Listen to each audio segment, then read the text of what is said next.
less time than I thought. This is going to be on me pretty fast. This area that's got the rotation. Okay, there. It's right there. That's a monster.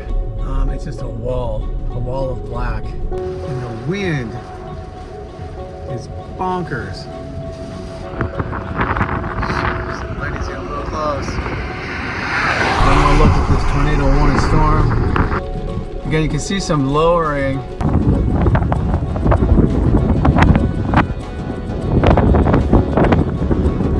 It's getting bigger. I'm going to need to get out of here.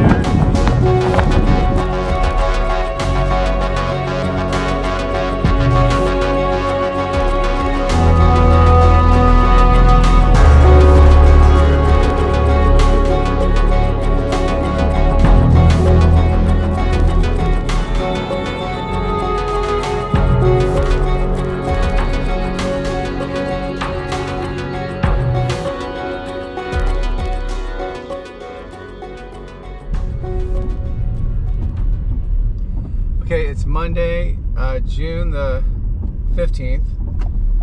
Setting off for Burlington, Colorado. It's 16 hours from here.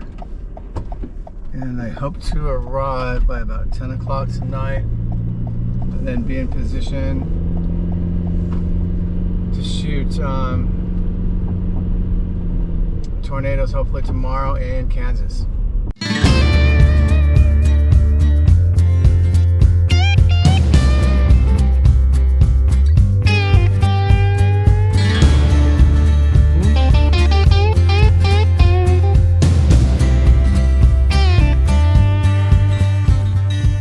After striking out on a storm-chasing trip to New Mexico and Texas in May of 2025, I immediately began watching the weather again in the Midwest. May is said to be the best month for storm chasing, but occasionally, June can surprise you. Finally, on June 15th, I spotted a 15% chance of severe weather in Kansas for June 17th. The problem was, if I left on June 16th, I would need to be at least as far as Burlington in eastern Colorado by midnight to make it to the storm-predicted area by mid-afternoon on the 17th. But Burlington, Colorado was 1,170 miles away from my home in Orange County, so if I was going to make it to Burlington by midnight, I would have to hustle. 16 hours later, I pulled into a Love's off of Route 70 and crawled into bed. The wind was shaking the van pretty hard, but I was so exhausted, I went right to sleep.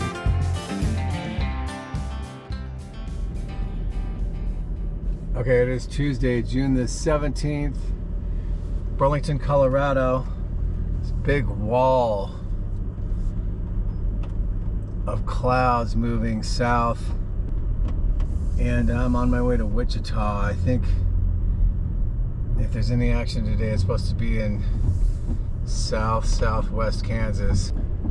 Okay, about to head east on 70. The sky is crazy.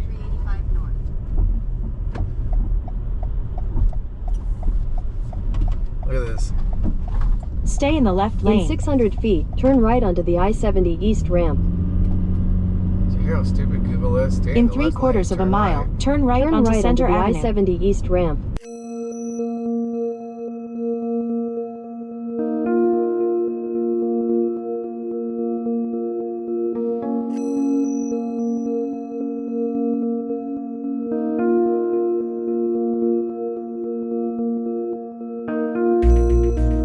By the time I crossed the border into Kansas on June 17th, the forecast had been modified. The forecast was now only calling for a 5% chance of tornadoes, but a 30% chance of large hail, and a 45% chance of winds approaching 100 miles an hour. But there was also a 2% chance of tornadoes back in Colorado, and the storms I was chasing had turned into a QLCS, a wall of storms that generally have a lower chance of producing a tornado. I crossed underneath a developing line of storms, heading south as lightning began to flash and the rain began to fall. Pulled over just to get my bearings. I don't know if I'm going back to Colorado.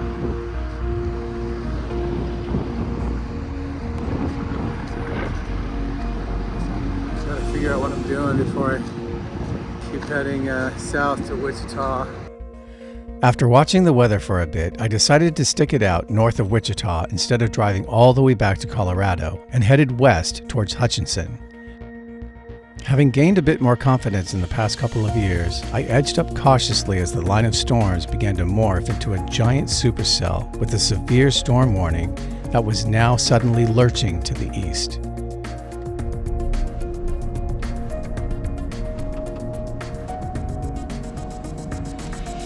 See some of the turquoise, got some lightning strikes right in front of me. Still holding on to that severe thunderstorm warning. It might be kind of reorganizing itself a little bit. I'm looking for other warnings. It's a little bit of a wall cloud trying to get going here. I don't know if it can separate from all the other stuff that's going on. But there's some rotation, a little bit. Tons of wind. This thing just blew out so fast.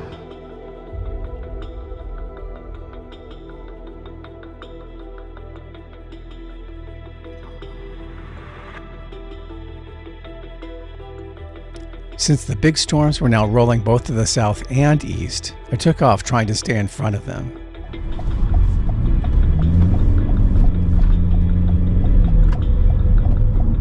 Can't stay here too long. I'm tempted to just head back that way, but that's a monster. I don't think it's going to be very photogenic. It's just a wall of black. Continue on US 160 west for 3 miles. Heading right towards it. After stopping for gas south of Wichita, I saw one of the first tornado warnings of the day pop up west of Wellington. I got off on I-35 with hopes of setting up right in front of the oncoming storm, but a bridge was out when I tried to turn further south to get out of the path of the tornado warning. I headed back as I thought I could just roll to the south a couple more stops on I-35, but the off-ramps on this toll road were few and far between. I had to go several miles to the south before heading back up Hoover Road, the one with the washed-out bridge. I jumped out and started filming as the storm bore down on me. The tornado warning had just expired, but this thing still looked like a beast.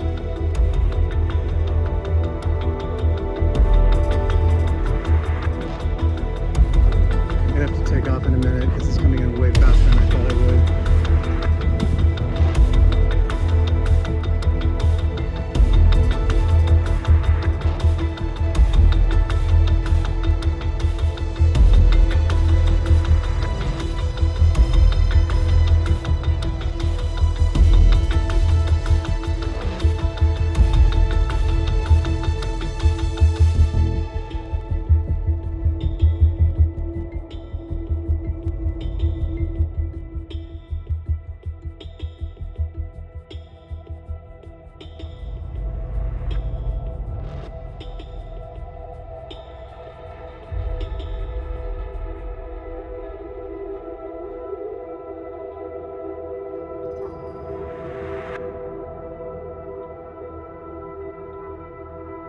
As the rain began to fall, I headed south with the storm hot on my tail.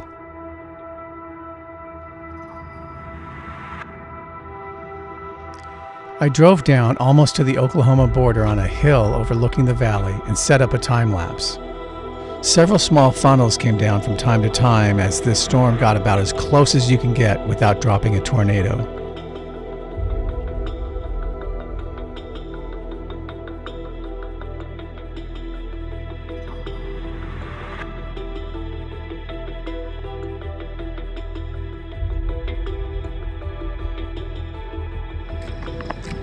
So I'm kind of keeping an eye on this.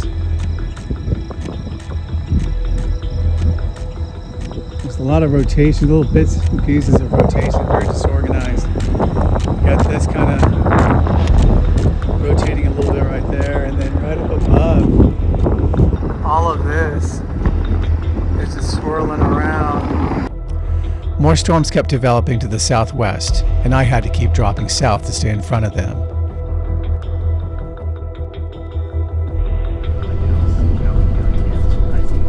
at McDonald's thinks there's a tornado coming down. That sure looks good, doesn't it? I pulled over in Blackwell, Oklahoma to grab some McDonald's while I waited for the storm to catch up. I'm going to have less time than I thought. This is going to be on me pretty fast.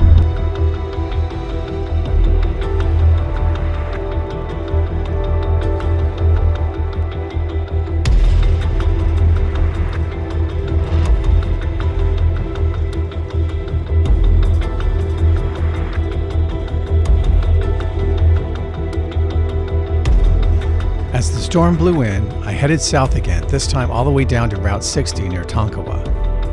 I drove out towards the west to get in front of the storm, but it all blew by me towards the east. As the tornado potential seemed to be out of reach for the day, and since I made it a hard rule that I don't chase at night, I set up the van at a pilot truck stop, ate some dinner, and began to get ready to turn in for the day. I was just beginning to relax when I noticed that the lightning to the west was beginning to pick up. I glanced at the radar, and sure enough, another big cell had just popped up and was now heading right towards me. I thought I would just ride this one out as I was pretty bushed, but after an entire day of trying to get in the path of a tornado-warned storm, the tables were now turned. Right as soon as I was done for the day, suddenly the storms began chasing me. There was now a confirmed tornado on the ground just to my west, barreling in my direction in the dark, and it was definitely time to get out of the way. 12 hours, so Going north, getting out of the path of this tornado. Continue on I-35 north for 7 miles. Confirmed tornado on the ground. Biggest hailstone we've seen today was in Ark City, Kansas. And that was close to 4 inches in diameter. Nothing even Gonna comes close. roll north. I'm gonna try to get out of the hail.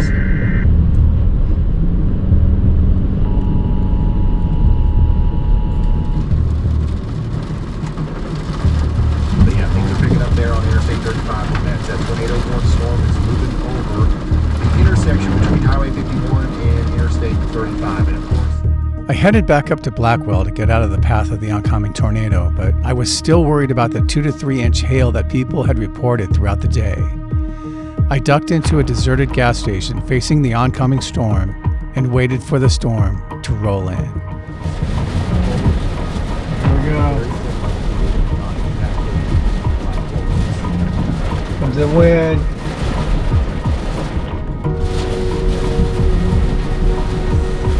Jeez.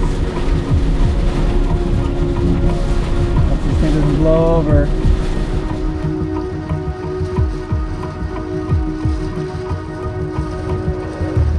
Even after it stops raining, I'm gonna need to sit around for a while just to let the water drain. There's got to be like 3 inches of water on the road right now, and the wind is bonkers. This is the highest wind. Looks like they've already. No! It's already passed. we don't have a storm chaser or a camera or anything out there, but I'm certain that that's probably the strongest part of the storm right now up here in Stillwater. So how are you guys doing? Just holding on. More sideways rain I've ever seen in my life. Fortunately, the tornado lifted before it got to me, but the rain, hail, and wind were absolutely crazy. An hour later, I was headed back to my truck stop and the tornadoes were done for the night. After 16 hours of driving on June the 16th and chasing nonstop for another 17 hours on the 17th, I was definitely ready to call it a night. Little did I know that compared to what was to come next, this was nothing. The real craziness is coming up in the next episode.